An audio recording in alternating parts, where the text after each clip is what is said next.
Muy buenas noches, bienvenidos hermanos a nuestra escuela de formación bíblica. Hoy en la lección número 11, que puse por nombre Profetas Mayores. Importante recordar que hemos venido hablando de los profetas, de la profecía, de todo lo que se relaciona con ellos, sus divisiones como profetas del norte, profetas del sur, profetas de diferentes épocas históricas, que fue lo último de lo que hablamos la semana pasada. Y esta semana nos centramos un poquito más en la escritura y nos enfocamos en los profetas denominados como mayores.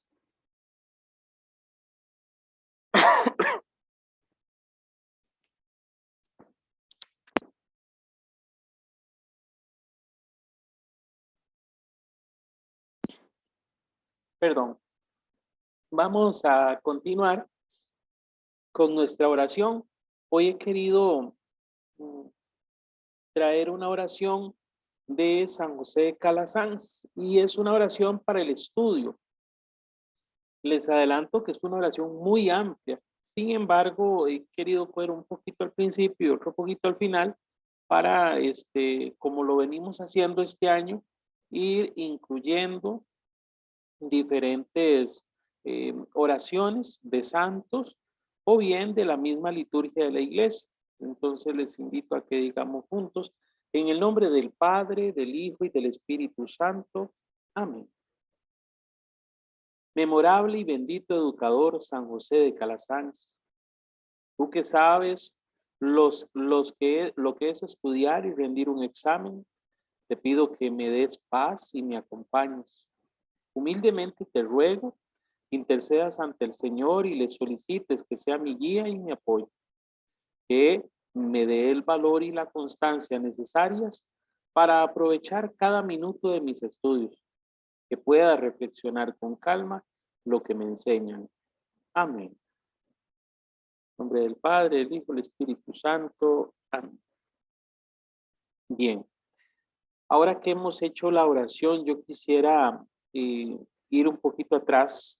En la semana pasada hicimos un análisis del verdadero profeta, de sus características, pero también hablamos de un personaje, yo diría, que es denominado falso profeta. Importante siempre tener en claro que gracias a los primeros cristianos nosotros conocemos lo que es el canon de la escritura, o sea, los libros que componen la escritura.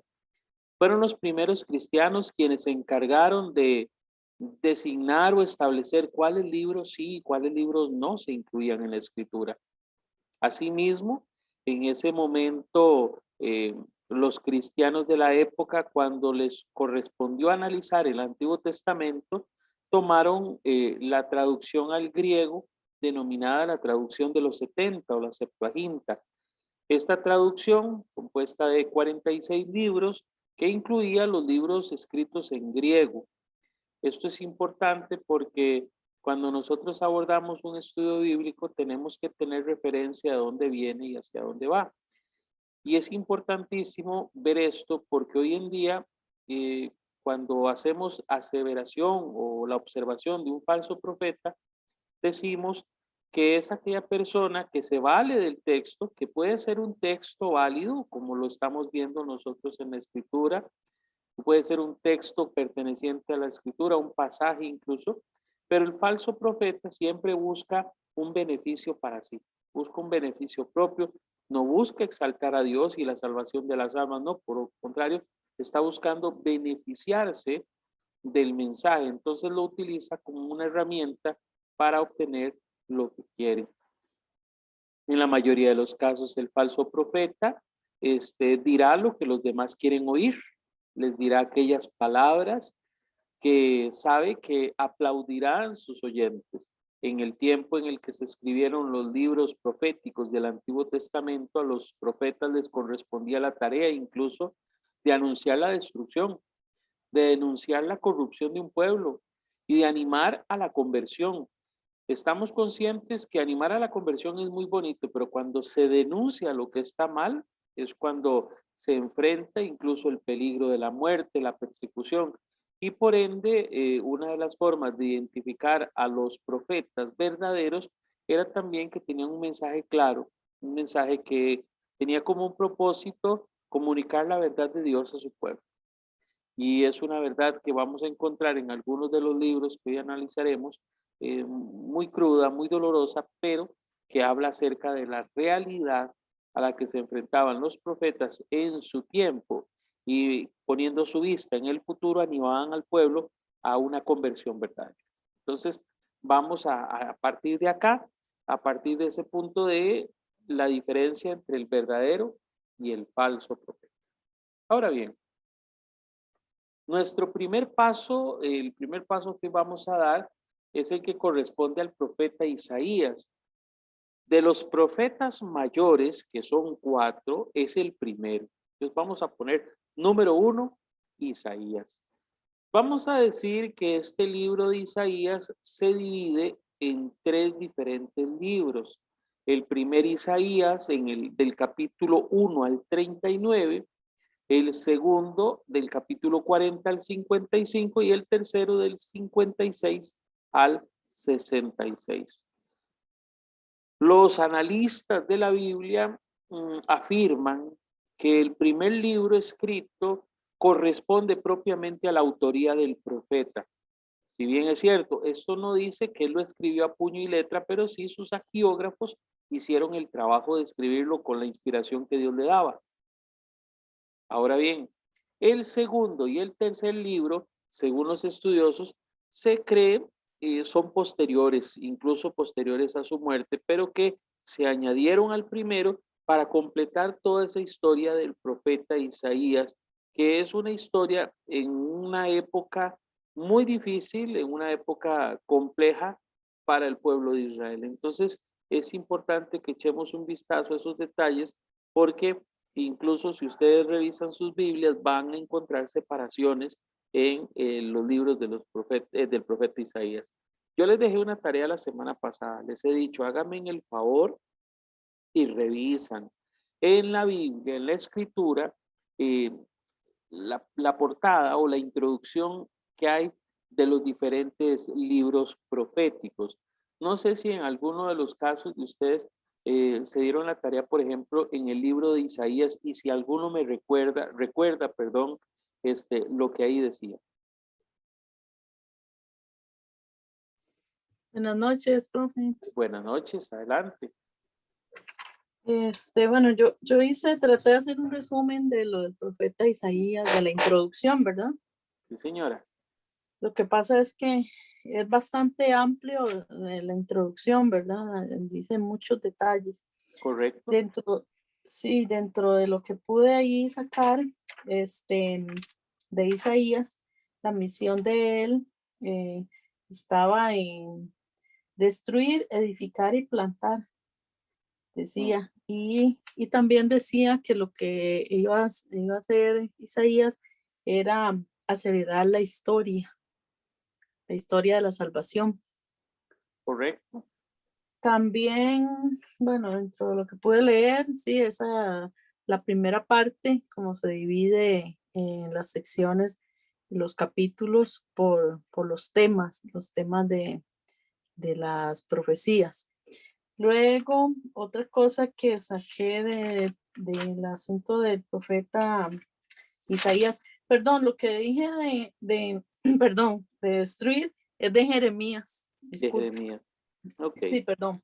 No se preocupe. Otra cosa, perdón, que pude extraer de esa introducción es que la visión que él tuvo, ¿verdad?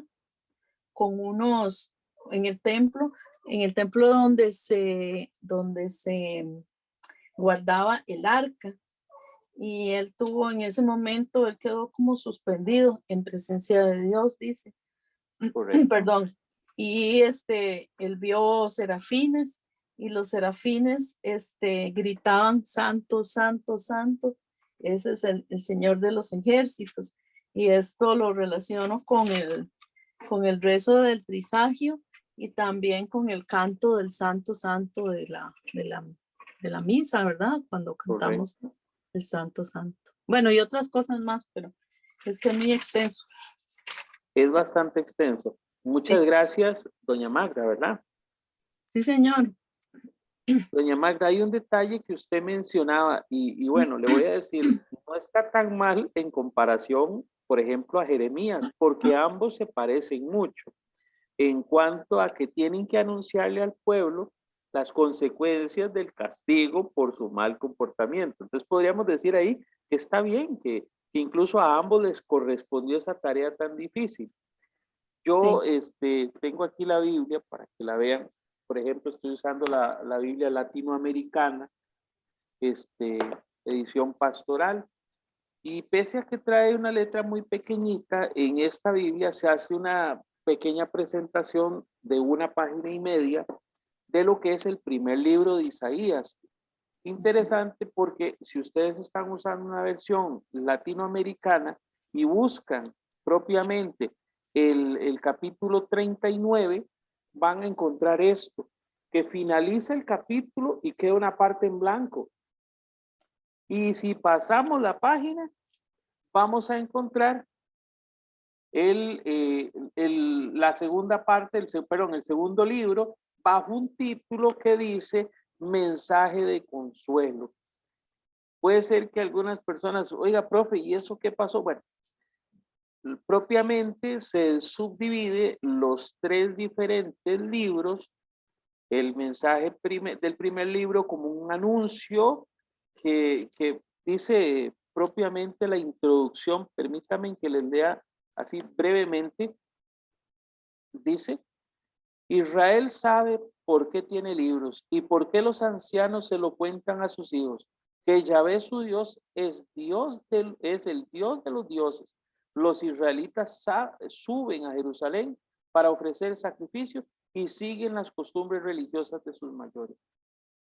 Va a sentar lo que es el principio de una verdadera religiosidad y una religiosidad de apariencia. Esto es un detalle que no vamos a ver solamente en el libro de Isaías, sino que también lo vamos a ver muy presente en el Evangelio. Cuando el mismo Jesús le dice a los sumos sacerdotes y maestros de la ley, ustedes se ocupan de cumplir las leyes, de hacer lo que dice la ley, pero no aman. Ya que interesante esta observación del primer libro de Isaías, con el detalle de que no solamente se centra en lo que es el verdadero culto, y lo que yo les hacía ahora como un preámbulo de este tema, el verdadero profeta y el falso profeta. Aquí se hace una diferenciación de la verdadera forma de adorar a Dios y de la forma negativa. Ya sabemos que el pueblo en ese entonces le fue infiel a Dios. Ese pueblo, bueno, adoró falsos dioses y la consecuencia de sus pecados fue precisamente caer a manos de sus enemigos, empezar a sufrir persecución, empezar a sufrir el dominio de imperios. Ahora bien, en el segundo libro de Isaías hay otra presentación en la que destaca la siguiente frase. En el segundo libro de Isaías dice, Isaías termina el primero con la liberación el libro de Isaías termina con la liberación de Jerusalén durante los primeros siglos de la monarquía. La providencia de Dios se había manifestado con tanta frecuencia que parecía infalible y esta vez nuevamente parecía un milagro espectacular. Se va a recordar que Dios es fiel, se va a recordar que Dios, pese a las infidelidades de su pueblo, le sigue buscando, le sigue ayudando. Sin embargo, nos va a decir más adelante que por su pecado han tener que pasar un sufrimiento. Y entonces el libro 2 es lo que se llama el mensaje del consuelo, porque está centrado o está situado propiamente en ese tiempo del sufrimiento. Yo quisiera pasar, estos son solo, de hecho, 10 capítulos, que son pequeñitos, de hecho, bueno, son 15, del 40 al 55. Yo quisiera ir a la tercera parte del libro de Isaías para ver en qué termina. Igualmente, la Biblia Latinoamericana edición pastoral nos hace una introducción, un apéndice en el que nos dice, los judíos han vuelto a su país. Entonces, el primer libro, anuncio. Segundo libro, deportación, captura, sufrimiento, donde hay consuelo, donde se les narra, ¿verdad? Y el tercer libro, el regreso a la tierra. Y entonces dice, no se produjeron los milagros anunciados en los capítulos 40 y 55 del presente libro. Una comunidad pobre trata de organizarse y solucionar los problemas de toda la clase, ya que durante los 70 años del destierro, otros han ocupado el lugar. 70 años pasaron en el destierro, vuelven a su tierra, pero ya encuentran a la tierra con nuevos inquilinos.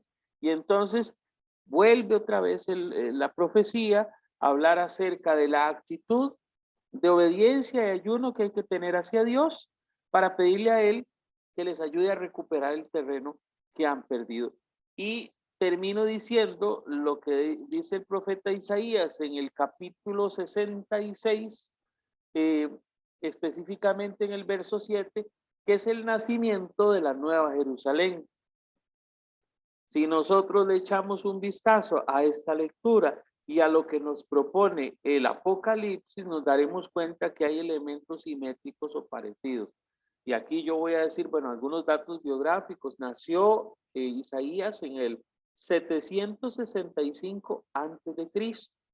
Era de una familia acomodada, estaba casado, tenía 2 hijos.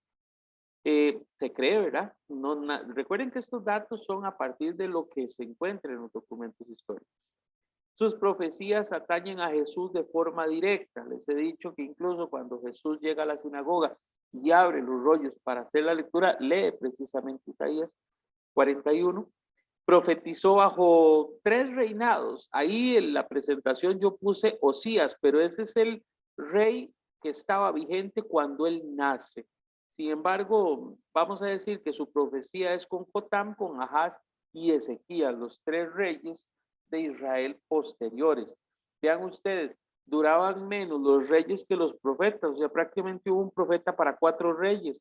Esto porque las monarquías eran muy inestables a partir de las peleas internas y también con pueblos externos, entonces los reyes estaban constantemente cambiando.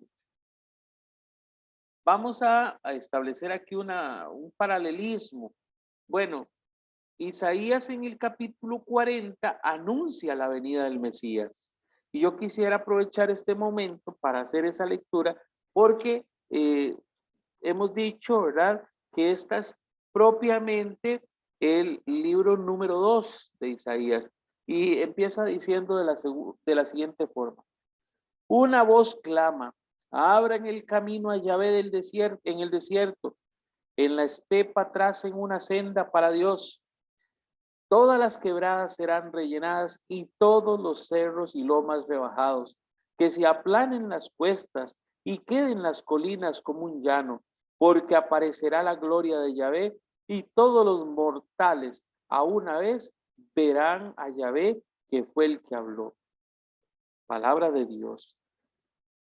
Cuando nosotros vemos esto, recordamos la voz que clama en el desierto, que San Juan Bautista, que anuncia la venida del Señor, y también se hace la mención del nacimiento del Mesías en el capítulo 7. Ahora hay que ir al primer libro, y en el capítulo 7, en el verso 14, permítanme que haga esta comparación porque es necesaria, y disculpen que aleje tanto la Biblia, pero es que no tengo los lentes puestos y casi no veo.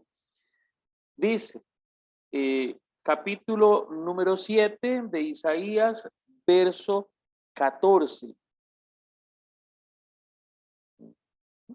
Estando a punto de morir, dijo, felices los que mueren a manos de los hombres, teniendo la esperanza recibida de Dios de ser resucitados por él, pero para ti no habrá resurrección para la vida.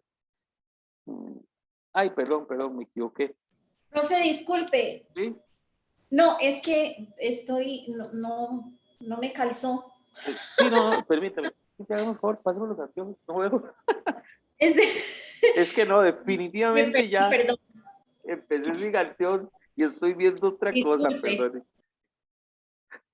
Sí, sí. Adelante, ¿alguna consulta? Bueno, la lectura, ¿verdad? Era lo que me iba a decir. Ahora sí. Sí, profe, que lo que estaba leyendo no concordaba y yo, Dios mío, ¿será que estoy...? ¿Será que yo tengo otra Biblia? Dice doña Roxana. No, no, Dios guarde. Yo creo que la Biblia mía es igual a la suya, por eso fue que me perdí, disculpe. No, ya vino mi esposa y me dice, le cayeron los años encima. Ah, qué diferente. Siento. Lo siento. Bendito sea Dios. Ave María Purísima. Vea qué bonito se ve. Ah, no, hombre. Hasta desde aquí puedo leer. Dejen de reírse ahí en la casa. Yo sé que están gozando. Ok, vamos al nacimiento de la Virgen. Capítulo 7, verso 14. Ahora sí, bien leído. El Señor, pues, les dará esta señal. La joven está embarazada y da a luz un varón a quien le pone el nombre de Emmanuel, Dios con nosotros. Qué bonito, ahora sí. ¿Qué es lo que quiero decir con esto? Que el profeta Isaías, dijimos, se ubica en la realidad de su tiempo, con una mano puesta en lo que han vivido como pueblo, pero también tiene una visión de futuro. Y dijimos, una visión de futuro corto porque está anunciando la liberación del cautiverio, está anunciando la restauración de Israel, pero también está hablando de un fenómeno, de un acontecimiento extraordinario, que es el nacimiento del Mesías, que es la liberación del pecado, que es la liberación eterna. Ya no es la liberación de un imperio ni la toma de un territorio, sino que está hablándonos de una verdad mayor que Jesucristo. Vamos a ir al capítulo 61 para seguir con este cuadrito que puse por ahí, para ver por qué es que Cristo proclama el evangelio. Si fuera en griego estaríamos diciéndolo así, porque ese es el significado de buenas noticias, evangelio. Vamos a ir al capítulo 61, verso 1. Oigan, qué bonito. El Espíritu del Señor Yahvé está sobre mí. Sí, Yahvé me ha ungido, me ha enviado con un buen mensaje para los humildes, para sanar los corazones heridos, para anunciar a los desterrados su liberación y a los presos su vuelta a la luz. Palabra de Dios. Y alabamos, Señor. Ok, yo hace rato dije Isaías 41 y es Isaías 61, que lo encontramos en el Evangelio de Lucas, en el capítulo 4 y en el capítulo 7. Ahora bien, también se habla de la muerte de Cristo como un sacrificio y vamos a ir al al capítulo 52, al verso 13. Vamos a ver. Dice así, capítulo 52, verso 3. Mi siervo al final tendrá éxito, será exaltado y puesto en lo más alto, haciendo la referencia a Cristo, pero también nos dan el 53:12. No saldrán a la carrera ni partirán como que vienen huyendo, pues al frente de ustedes irá Yahvé y el Dios de Israel les protegerá las espaldas. Está hermosísima, perdón, el 53:12 es. Qué barbaridad. Por eso lo contaré entre los grandes y le daré la herencia reservada a los fuertes, porque se ha negado a sí mismo hasta la muerte y ha sido contado entre los pecadores, cuando llevaba sobre sí el pecado de muchos e intercedía por los pecadores. Bueno, ya usted. Vamos por último al capítulo 60. Vamos al capítulo 60, versos 2 y 3. Mientras las tinieblas cubrían la tierra y los pueblos estaban en la noche, sobre ti se levantó Yahvé y sobre ti apareció su gloria. Los pueblos se dirigen hacia tu luz y los reyes al resplandor de tu aurora. Esta es parte de la plegaria del Via Lucis, ¿verdad? Del Via Lucis, y es un elemento muy bonito que nos anuncia al Mesías. Vamos a ser claros. Profe, ¿por qué hemos hecho esta relación entre el profeta Isaías y Jesús? Porque si podemos destacar entre los profetas de Israel uno que hace referencia al Mesías muy directo, muy claro, muy concreto, muy descriptivo, es el profeta Isaías. Ok, entonces más o menos entendimos el lenguaje de Isaías implicará una lectura mucho más profunda y diríamos también subrayar aquellos pasajes como estos que están aquí señalados para que los tengamos presentes a futuro a la hora de analizar el Nuevo Testamento cuando la concordancia nos envía el Antiguo Testamento. Muy bien, ahora sí, hemos pasado de Isaías y vamos al profeta Jeremías. Con Jeremías hay un elemento especial y es que él era sacerdote. Nació hacia el 650 a.C. y fue llamado muy joven a ser profeta. Tuvo que renunciar a formar un hogar, sino que se dedicó al celibato. Quisiera leer ese pasaje porque sí, me gustaría mucho que lo analicemos. Jeremías, capítulo 16, verso 2. Oiga, le dice Dios a Jeremías, voy a leer desde el verso 1. Me llegó una palabra de Yahvé, oráculo de Dios o mensaje directo de Dios. No te busques esposa, ni tengas hijos e hijas en este lugar, porque esta es la sentencia de Yahvé respecto a los hijos y a las hijas nacidas en este lugar, respecto a sus padres y también a sus madres que los dieron a luz en este país.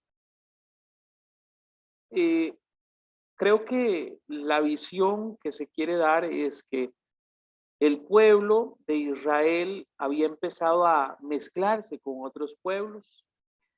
Dentro de la ley de Dios, en la Torá, en los 5 primeros libros de la Biblia, se establecía que los hijos de Israel tenían que casarse entre las 12 tribus, no con otra gente, porque corrían el riesgo de asumir sus costumbres. Y algunos de ellos adoraban a sus dioses paganos por esas relaciones.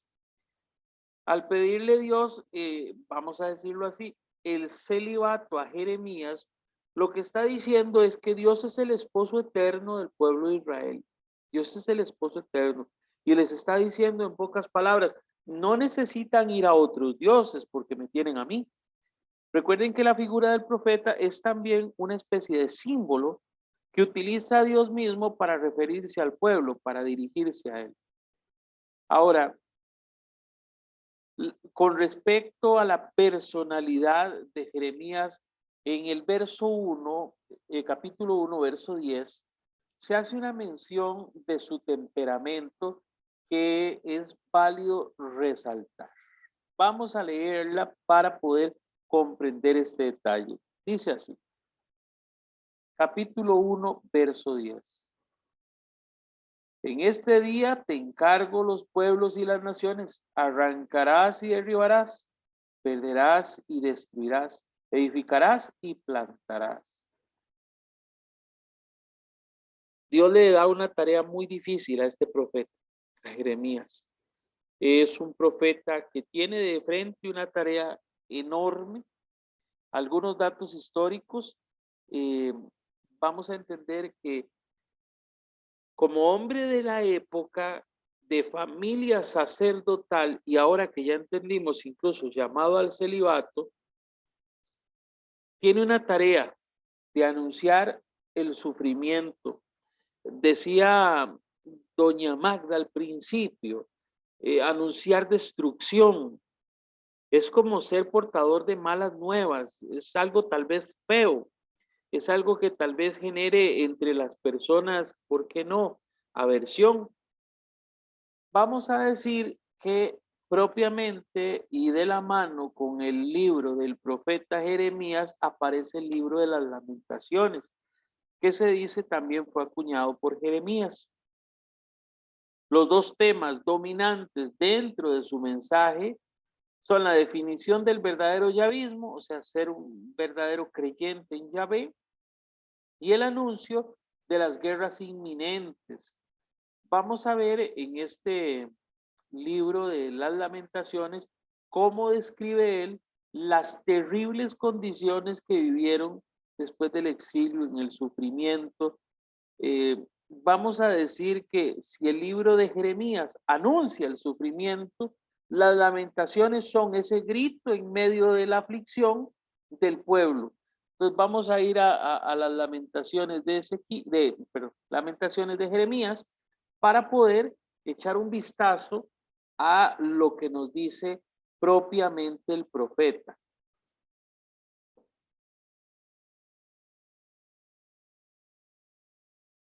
Hasta el momento, ¿todo bien? Sí, pero Profe, disculpe. Uy, Adelante. Mientras busco perdón. las lamentaciones. Sí, lo mismo estaba yo en eso. Diga. Una pregunta, ¿eso tiene que ver con el muro de las lamentaciones De Israel. sí, de Israel? No, no tiene que ver. No, no tiene que ver. Ok. Yo creo que los que llegan al muro llegan a lamentarse con esta escritura, o sea, con estas palabras. Pero en Ya. el momento en el que se escribió, de hecho que es una colección de cantos fúnebres. Si ustedes le echan un vistazo, le van a ver párrafo como de canción a la forma. Permítanme que levante así. Es este que está acá abajo y al lado. Ven. Un estilo de párrafo, ya que las mismas se presentan como una especie de oración en lamento, en dolor.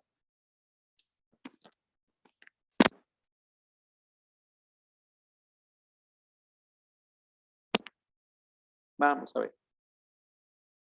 Como una especie de gesto de dolor, yo les había contado cuando analizamos las costumbres del pueblo de Israel, que ellos consideran muy necesario manifestar el dolor externo, externamente el dolor que sienten internamente.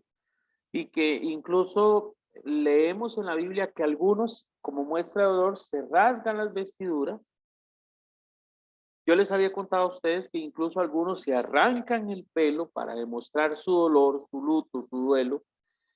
El libro de las lamentaciones viene siendo propiamente un canto que manifiesta ese dolor, manifiesta ese sufrimiento y lo pone en el pueblo como una palabra para el pueblo. Voy a empezar con el capítulo 1, verso 1. Dice, ay, qué solitaria quedó Jerusalén, la ciudad tan poblada. Como una viuda quedó, la grande entre las naciones. La ciudad que dominaba las provincias tiene ahora que pagar impuestos. Llora durante las noches, las lágrimas corren por sus mejillas. Entre todos sus amantes, nadie hay que la consuele. La traicionaron todos sus amigos y se convirtieron en sus enemigos. El pueblo de Judá ha sido desterrado, sufre atropellos y dura servidumbre. Vive en medio de pueblos extranjeros y no encuentra descanso. Sus enemigos lo persiguieron y le dieron alcance. Lo que me llama la atención y es como empieza, capítulo 1, verso 1, dice, ¡ay, qué solitaria quedó Jerusalén!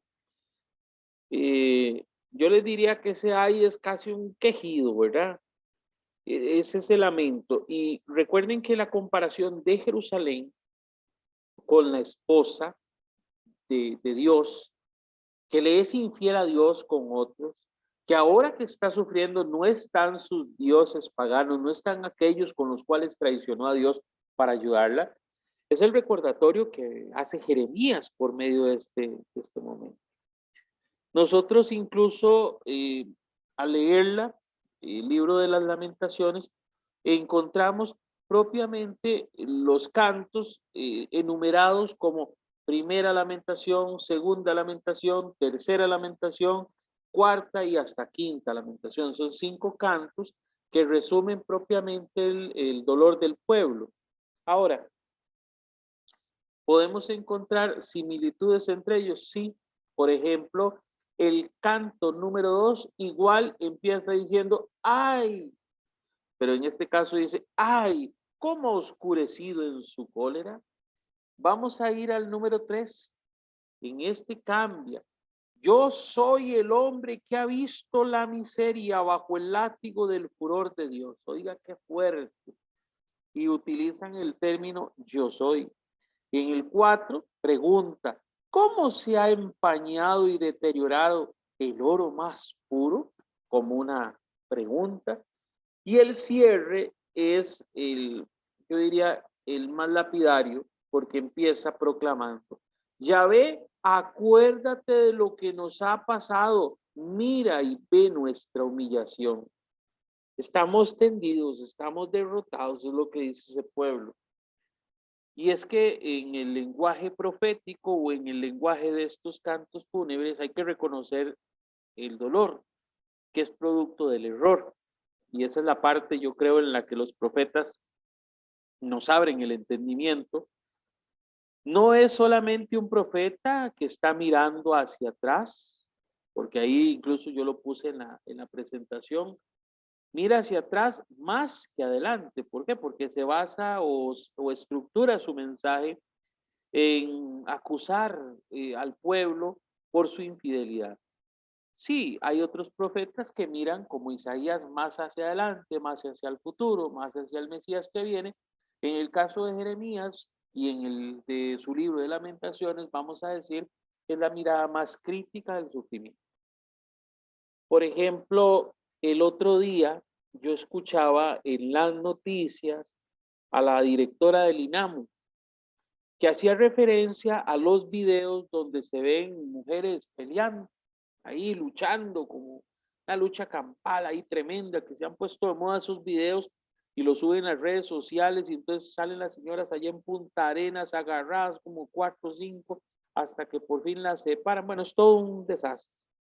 Y entonces decía esta señora, que es defensora de las mujeres, ¿verdad? La señora del INAMO, decía: hay que legislar para castigar, oiga, para castigar a quien incita a las mujeres a pelear, a quien graba el mensaje y a quien lo difunde.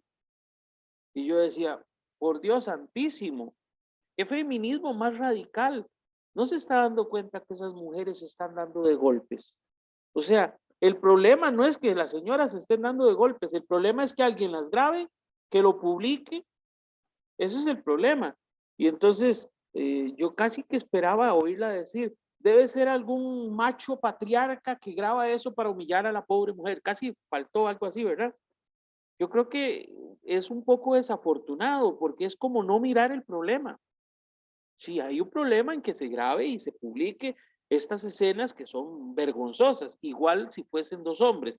De hecho, que constantemente también se publican a los boxeadores de las calles que se van del carro y entre dos se agarran ahí a compás. También esto se publica, o a los jugadores de fútbol que les gusta hacer eso. Pero creo que el problema es que, a diferencia de Jeremías, busca los factores externos del problema, no los internos. Jeremías señala los problemas internos del problema. En este caso, la directora del INAMU, se le olvida que estas mujeres están frustradas, porque algunas de ellas son jefas de hogar, porque algunas de ellas llevan el peso de unos hijos que tal vez no tienen comida porque ella no tiene trabajo, que viven en la mendicidad o que están en ambientes ruinosos, llenos de ventas de droga, de peligros. Bueno, eso es una realidad, pero esa es la mirada que hay que poner. Y Jeremías propiamente hace eso con Israel. Jeremías mira los pecados de su pueblo, le recalca sus errores, le recalca sus faltas y le dice, bueno, tiene que enderezar su camino. Pero claro, dadas las circunstancias que estaban viviendo tan penosas, tan lamentables, lo que había que hacer era hacer un canto fúnebre. Porque sí, hay ocasiones en las que se puede sanar y los seres humanos puede ser que se enfermen y puede ser que Dios los sane, pero puede ser también que Dios tenga que darle fortaleza a las familias porque los seres amados fallecen. Es una realidad humana, es una realidad que nos atañe a todos. En este caso, en el caso propio de Jeremías, viene siendo esa realidad, la realidad del dolor, la realidad del momento que se está viviendo o en el que se está sufriendo. Vamos a seguir, porque ahora nos toca un profeta con un lenguaje muy interesante, que es Ezequiel. También es sacerdote y fue llevado a Babilonia en ocasión de la primera deportación. Ustedes recuerdan que en el año 722 cayó el reino del norte, del cual son la mayor parte de los profetas menores, no todos. Y también después, en el 587, cae el Reino del Sur, o sea, Judea. La primera de las deportaciones es una de las que incluyó al profeta Ezequiel. ¿Y para qué los deportaban? Bueno, los llevaban para trabajar, para que trabajaran como esclavos, para que fuesen parte de servidumbre en las casas, como no sé cómo expresarlo. Llegar a una casa, hacer todos los oficios domésticos, porque los amos de la casa son parte de ese imperio que dominó a su pueblo. Entonces ellos tenían que vivir como esclavos y servir ahí. Ahora bien, se habla de la vocación y la misión del profeta. Ezequiel, hay una particularidad que tal vez ustedes han leído o han escuchado en algún momento, de hecho que es una de las más hermosas formas de anunciar la vocación profética de alguien. Y en este caso yo quisiera aprovechar y leer el capítulo 1, versos del 1 un poquito más adelante.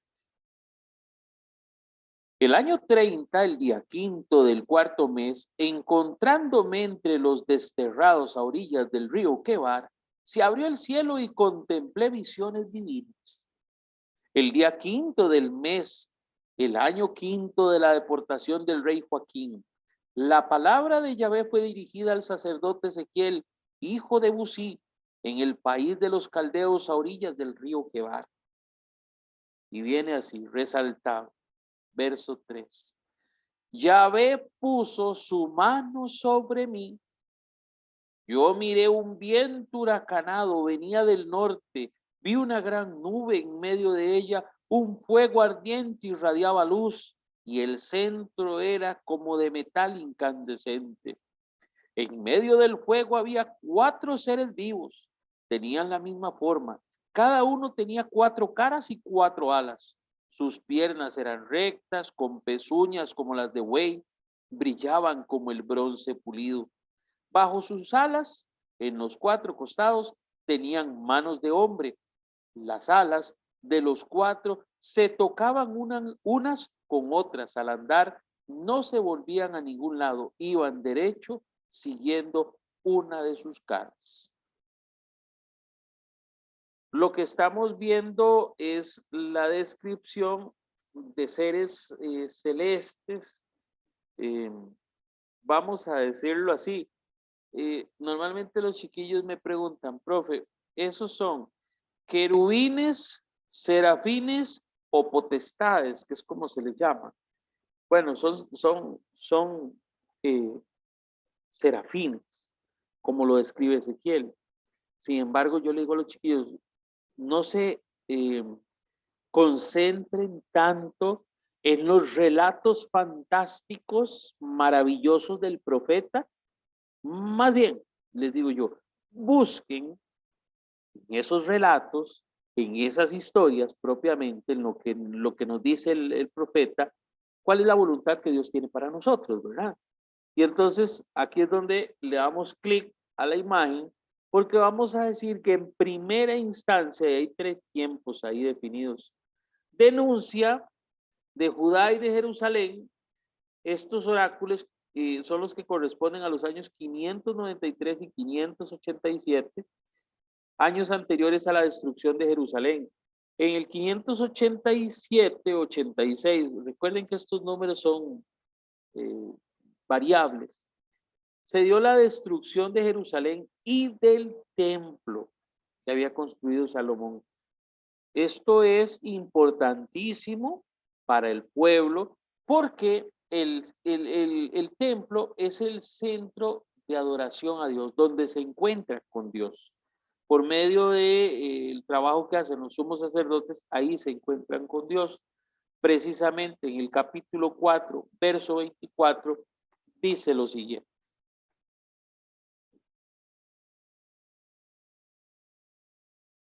Perdón, capítulos del 4 al 24. Voy a leer el 4 solo para empezar. Toma pues un ladrillo, hijo de hombre, y ponlo delante de ti. Dibujarás en él una ciudad, Jerusalén. Luego le pondrás sitio, Construirás una torre de asalto, harás terraplenes, establecerás en su derredor campamentos y por todo su alrededor dispondrás máquinas para el sitio. Después tomarás una sartén de hierro que pondrás cual muralla de hierro entre ti y la ciudad y te quedarás vigilándolas. Tú le pondrás sitio y quedará sitiada.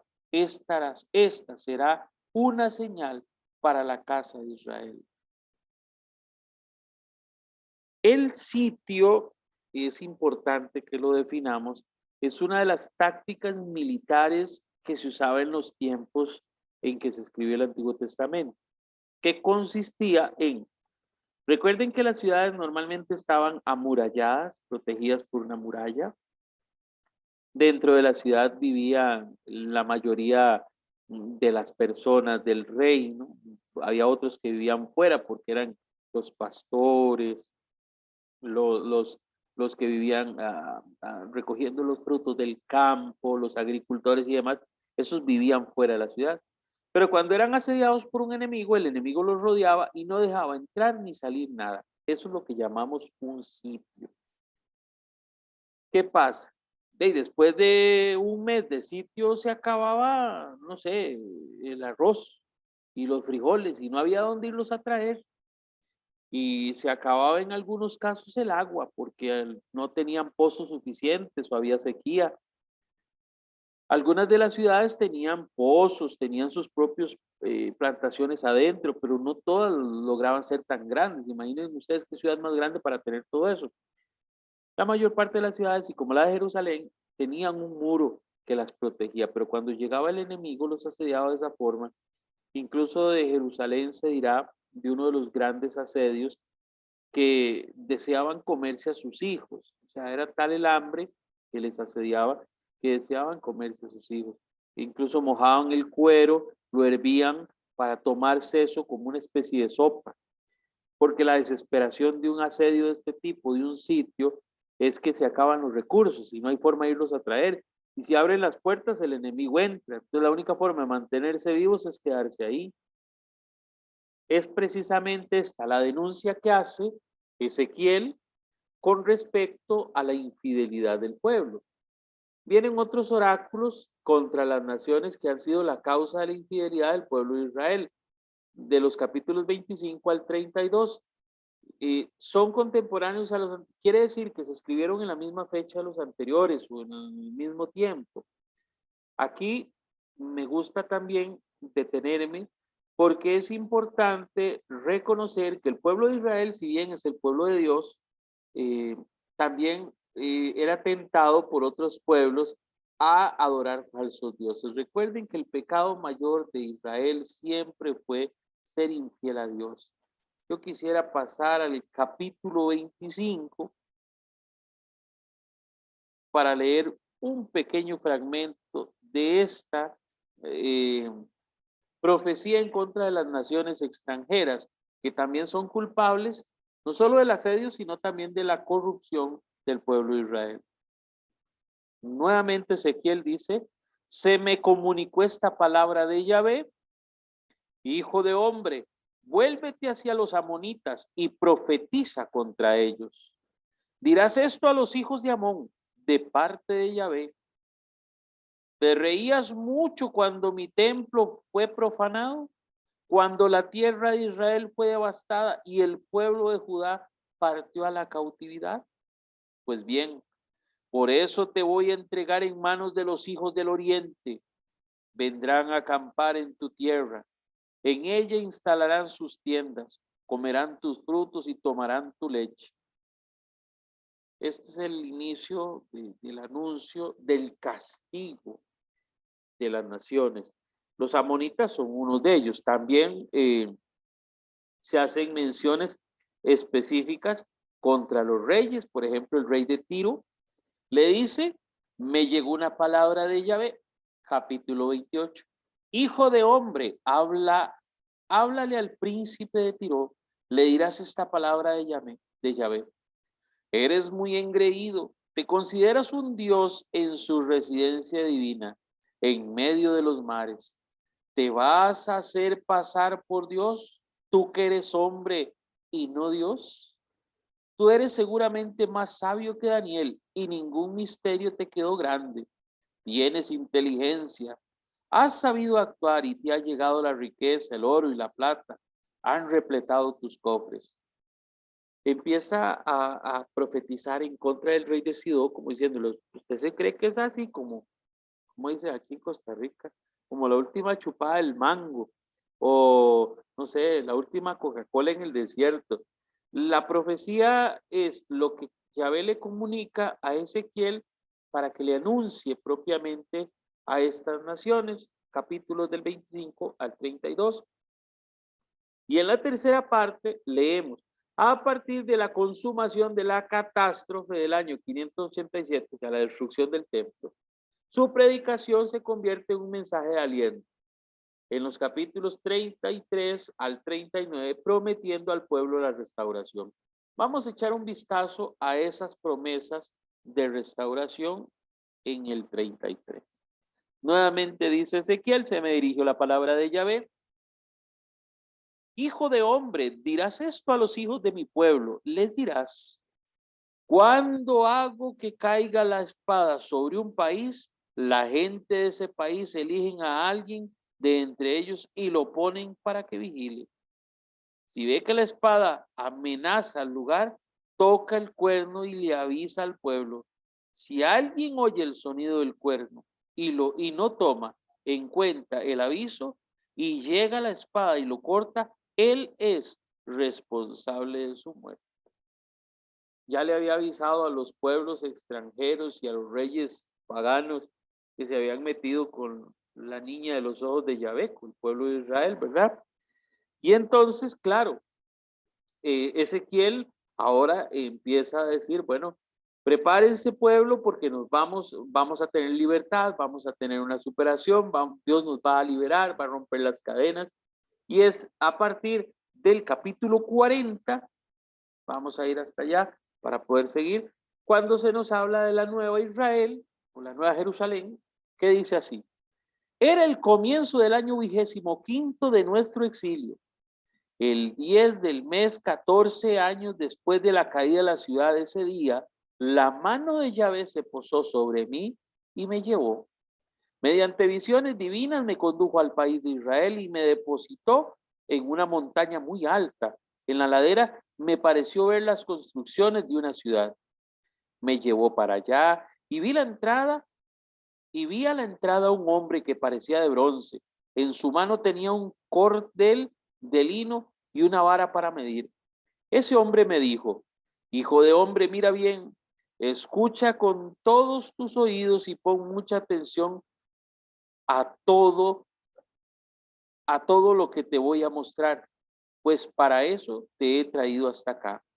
Todo lo que veas se lo comunicarás a la casa de Israel. Y empieza la profecía de la restauración. Bueno, vamos a decir que ahí en el resumen dice, se describe una visión futurista de la nueva comunidad judía tras el regreso a Palestina. Bueno, sí, es como la visión positiva, optimista de la recuperación. Y entonces es precisamente ya como termina el libro hasta el capítulo 48, donde nuevamente se restaura el templo y se reparten nuevamente las tierras a las 12 tribus de Israel. O sea, se hace una repartición, nuevamente se le devuelve a cada quien lo que le corresponde. Vamos a decir un detalle adicional de Ezequiel. Algunos de estos elementos pictóricos son muy bonitos, son relatos interesantísimos del profeta, son visiones, y la visión es descrita con lujo de detalles. No es lo mismo escuchar una palabra de Yahvé que te dice, Yahvé tal cosa, dijo esto, a ver algo, y entonces cuando ve algo, Ezequiel describe con lujo de detalles, como lo vieron al principio, los seres alados, todas esas visiones, el valle de los huesos secos, todas estas visiones donde él describe con menudo detalle todas las cosas, es parte de la profecía que caracteriza al profeta Ezequiel.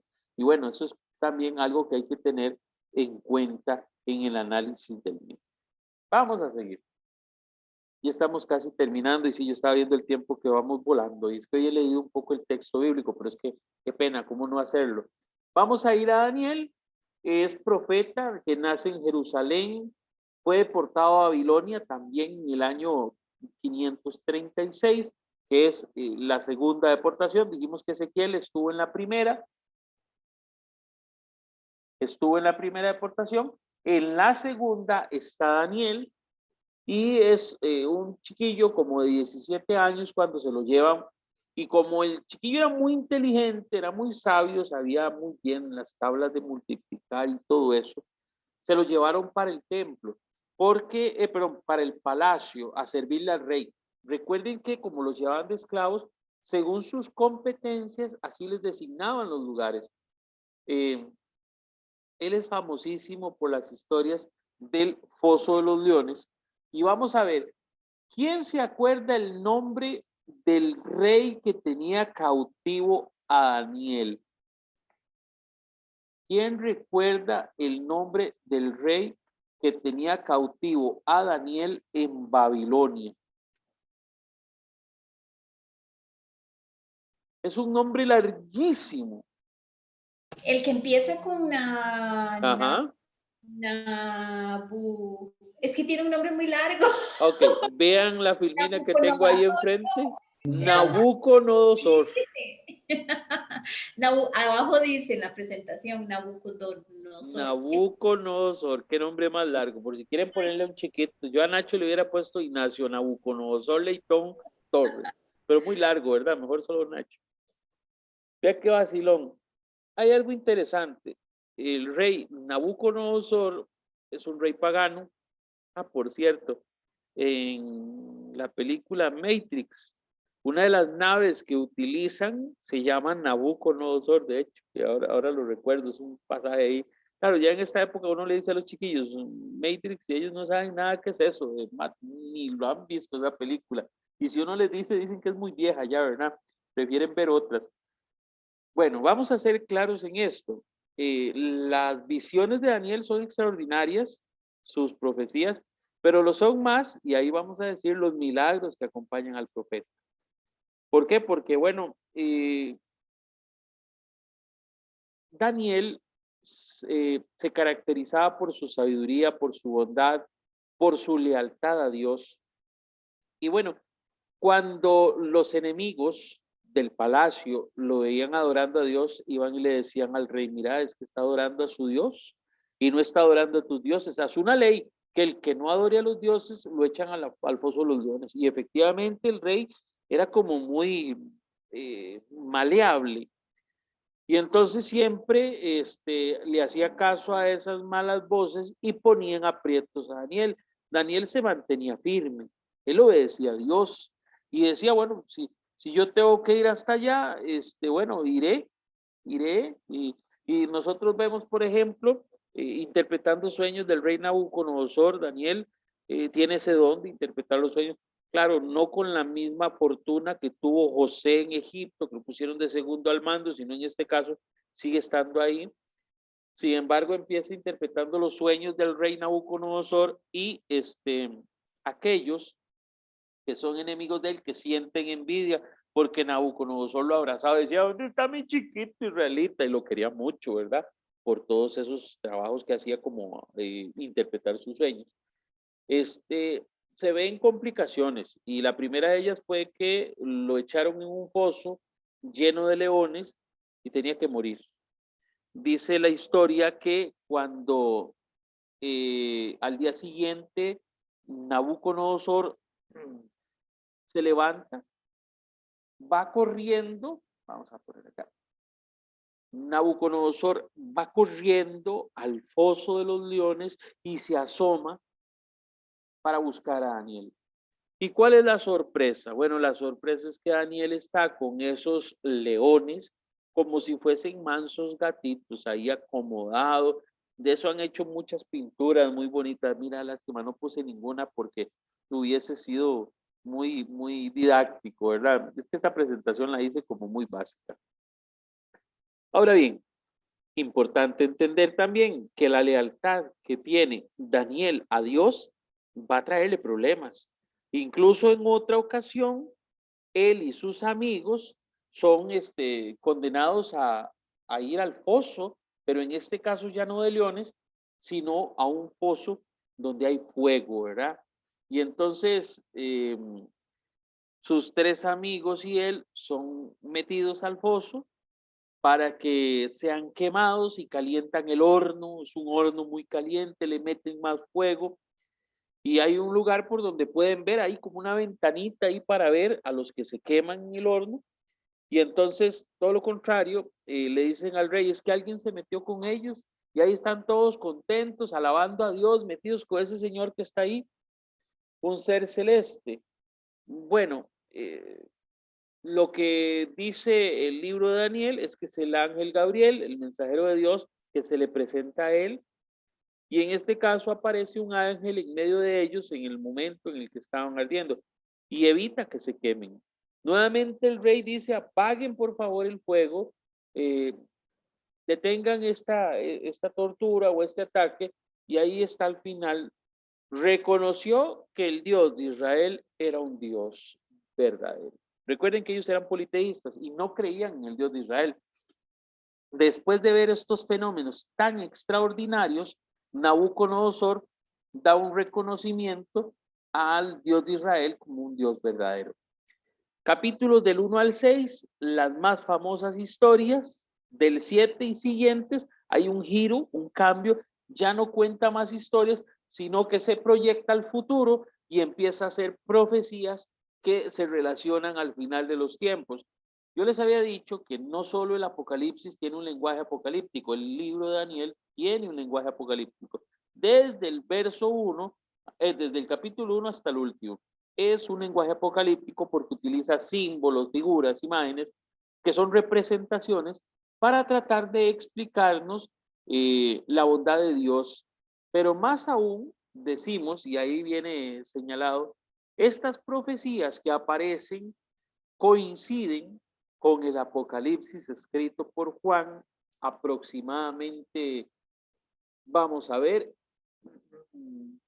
500 más 100, casi 700 años después, 680 años después, se coinciden las profecías de Daniel con el Apocalipsis de San Juan. Entonces, bueno, ¿esto qué nos dice? Bueno, que hay una comunión entre el Antiguo Testamento y el Nuevo Testamento, sí, que el profeta es acompañado con signos que revelan su relación con Dios, que revelan esa fidelidad de Dios, sí, pero ¿a cambio de qué?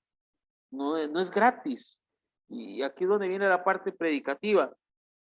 Los profetas le son fieles a Dios y Dios es fiel con ellos.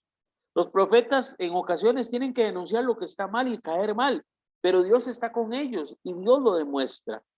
Dios responde a su palabra. Si ellos dicen que va a pasar algo, Dios lo hace, porque eso fue la palabra de Dios. Porque no es que ellos lo están inventando, es Dios mismo.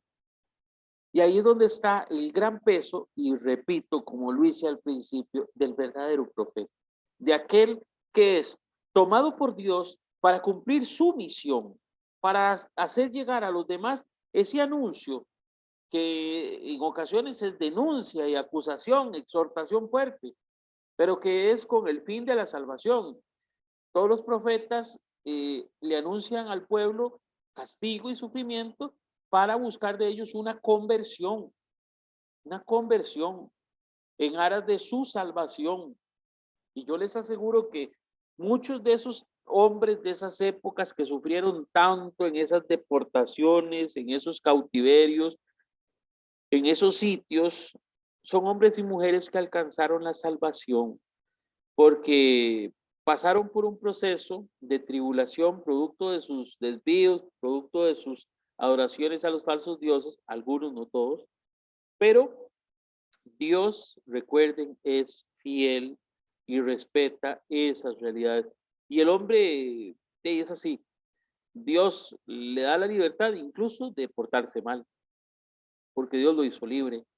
Dios no va a aplaudir eso, le va a decir por medio del profeta que está mal, que debe dejar de hacerlo.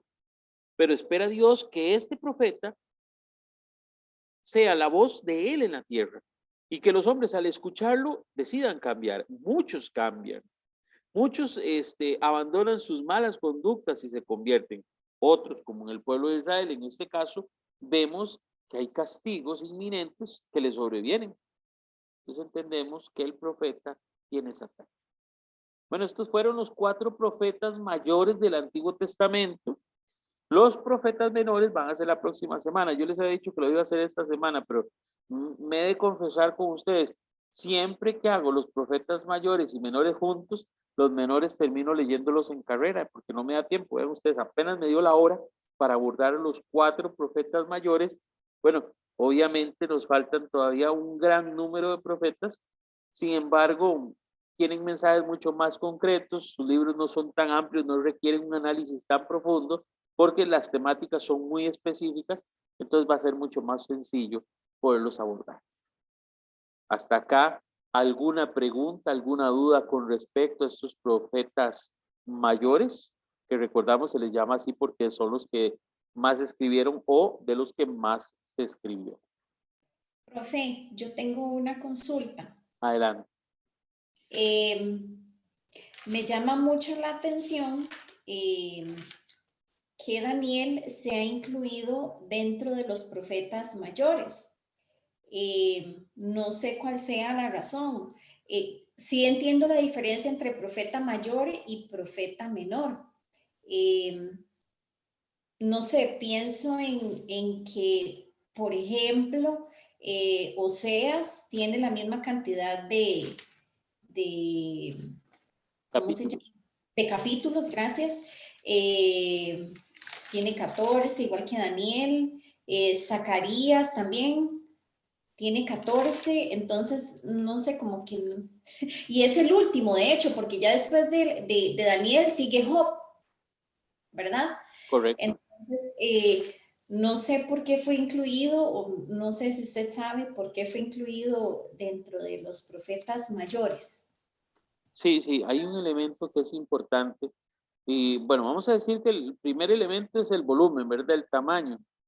Pero también vamos a decir la trascendencia de lo que profetizaron. Si ustedes echan un vistazo a estos 4 personajes que hemos visto, Isaías, Jeremías, Ezequiel y Daniel, su profecía tiene una resonancia en el Nuevo Testamento, en nuestro tiempo incluso. Igual lo tiene Malaquías y lo tienen otros. Entonces podríamos decir que además del tamaño, que es un libro amplio, también tiene un contenido que nos proyecta hacia esa visión de final de los tiempos, vamos a decirlo así. Pero no es que no me gusta utilizar el término apocalíptica, porque suena como de destrucción, ¿verdad? Siempre que uno lo piensa, de revelación de los últimos tiempos. Entonces, hay un principio que se estableció para ubicar esos 4 profetas mayores, pero les voy a contar algo.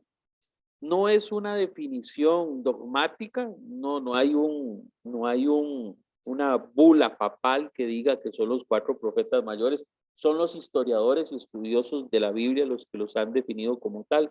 Incluso hay una corriente que saca a Daniel y pone a Baruch.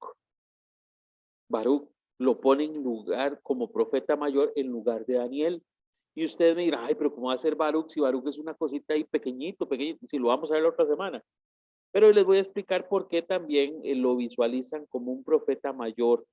Hay un detalle que vamos a hablar, no solamente es volumen de contenido, sino atinencia de contenido. Entonces, por ahí es por donde va el camino que siguieron los exégetas y los analistas de las Sagradas Escrituras. Recuerden que esta es una división que hacen los estudiosos, no está en la Biblia. De hecho que no, me dice doña Roxana que Daniel es el último. Sí, en el orden en el que aparecen en la Biblia latinoamericana, por ejemplo, en la Nácar Colunga no, En la nácar colunga el último es Malaquías, porque en la nácar colunga es cronológico. Y entonces, claro, lo ponen de otra forma. Y vamos a encontrar a Malaquías como el último profeta del Antiguo Testamento, que es el orden cronológico puntual. Pero vamos a decir esto. De hecho, que de los 4 profetas mayores, el más pequeñito es Daniel. Sin embargo, yo les digo, cuando nosotros visualizamos la liturgia de la iglesia, al que más visualizamos en esas diferentes lecturas es a Daniel. De hecho, que a los 4 profetas mayores, o sea, a los otros 3 y a Daniel. Porque sí, se habla de otros profetas en las lecturas de la misa y todo, pero creo que las que más dan arraigo para hacer un enlace entre el Antiguo y el Nuevo Testamento es Daniel. Es uno de los que permite hacer esa comunión. Nada como Isaías, que es el papá de la relación entre el Antiguo Testamento y el Nuevo, pero sí, diríamos que Daniel tiene una gran referencia con ese texto. Entonces sí, doña Roxana, digamos que los estudiosos de la escritura fueron quienes definieron esta separación. Hay otras corrientes que también hay que respetarlas. Sin embargo, yo siempre me he quedado con la que los sacerdotes o los padres nos han venido contando a lo largo del tiempo, que son estos 4. Muchas gracias, profe. Con mucho gusto. ¿Alguna otra duda? ¿Alguna otra preguntita?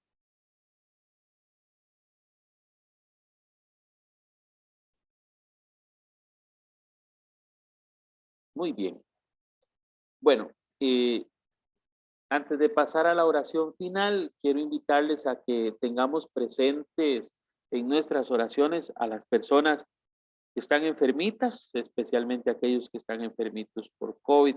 De hecho, que ahora vi que entró doña Concepción, tiene a un hermanito enfermo, a su hermano enfermo, perdón, y para que pidamos a Dios por la sanidad de ellos y de otros que igual nos comunican, nos piden que oremos por ellos para que Dios haga su voluntad y los sane. Es importante tener presente, y ayer hicimos un programa en CES Radio, Somos Familia de todos los martes, diferente. Nos dedicamos a oración porque hay épocas en las que hay que orar. Esta es una época en la que hay que hacer oración, hay que pedirle a Dios porque es una época difícil. De hecho, que es una época convulsa, no solamente por el COVID, sino que hay temas, política exterior. Vean ustedes cómo está Colombia, qué doloroso. Vean ustedes El Salvador también un poco convulso por las decisiones del presidente, etcétera.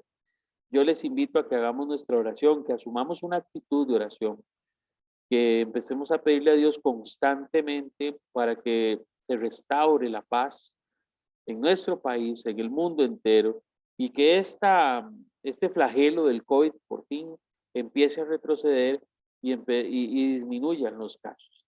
Y que eso también redunde en paz social, eso redunde también en una mejor condición socioeconómica para las familias. Entonces, pidamos en nuestra oración por todo eso, teniendo fe de que Dios escuchará nuestra plegaria y responderá a ella. He puesto el último párrafo de la oración a San José de Calasanz, que es la que usamos como introducción para este momento.